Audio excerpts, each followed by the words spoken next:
কর্তৃত্ববাদী শেখ হাসিনা সরকার পালালেও July August জুড়ে স্বৈরাচারের নির্মম নির্যাতনে প্রাণ হারানোর পাশাপাশি আহত হয়েছে অসংখ্য ছাত্র জনতা।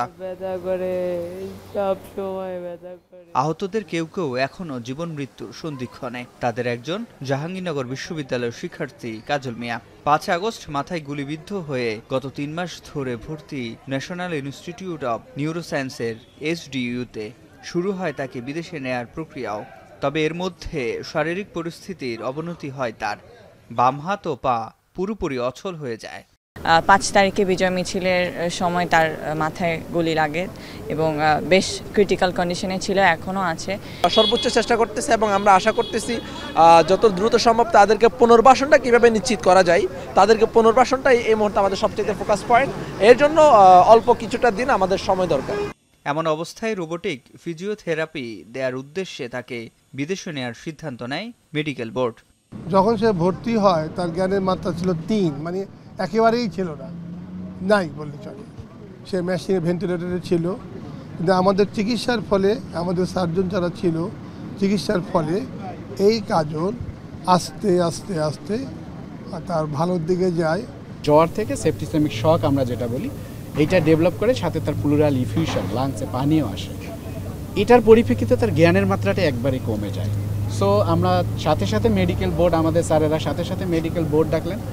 বোর্ডে আমাদের ডিসিশন হলো যে তাকে আমরা দেশের বাইরে নিয়ে যাব, এবং সেটা নর্মাল ফ্লাইটে হবে না, এয়ার অ্যাম্বুলেন্সে করে নিয়ে যাব। রোববার মধ্যরাতে তাকে এয়ার অ্যাম্বুলেন্সে নেওয়া হয় থাইল্যান্ডের বেচথানি হাসপাতালে। এ নিয়ে গণ অভ্যুত্থানে আহত ৫ জনকে পাঠানো হয়েছে দেশের বাইরে। স্বাস্থ্য উপদেষ্টা নুরজাহান বেগম বলেন, আরও ২০ থেকে ২৫ জনকে তুরস্ক, থাইল্যান্ড সহ বিভিন্ন দেশে পাঠানোর প্রক্রিয়া চলছে।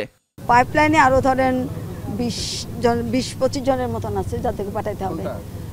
৭ জনকে আমরা তার্কিতে পাঠানোর জন্য ঠিক করেছি, তারা তার্কিতে যাবে তাদের চিকিৎসার জন্য। এর মধ্যে ৩ জন আছে চোখের, বাকি ৪ জন আছে হলো অর্থোপেডিকের কাজে, সেগুলো তার্কি ট্রিটমেন্টটা হবে। তাদের সাথে আমাদের যোগাযোগ হচ্ছে।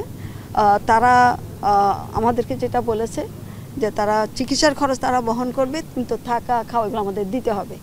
৬৪ লাখ টাকা শুধু এয়ার অ্যাম্বুলেন্সে দিতে হচ্ছে। তারপরে আমাদের প্রথমে একটা ইনিশিয়াল ডিপোজিট আমরা ১০ লাখ টাকা দিয়েছি, তারপরে ক্রমান্বয়ে তারা যখন যা বলবে সেটি আমরা পাঠাবো। আমরা বাইরে থেকে নিয়ে আসলাম, আমাদের ডাক্তারদেরও কিন্তু একটা লার্নিং প্রসেস হয়ে গেল। আমাদের যদি কোনো জায়গায় ঘাটতি থাকে, ডাক্তাররা ওই ১৮ জন তো তখন করে নেই, কাজে এখন নতুন করে করলো, কাজে এখানে আমাদেরও শিকার একটা জায়গা আমি মনে করি। স্বাস্থ্য উপদেষ্টা আরও বলেন, আহতদের সর্বোচ্চ চিকিৎসা নিশ্চিতে প্রচেষ্টা অব্যাহত রয়েছে অন্তর্বর্তী সরকারের। সিফাত শাহরিয়ার, এখন, ঢাকা।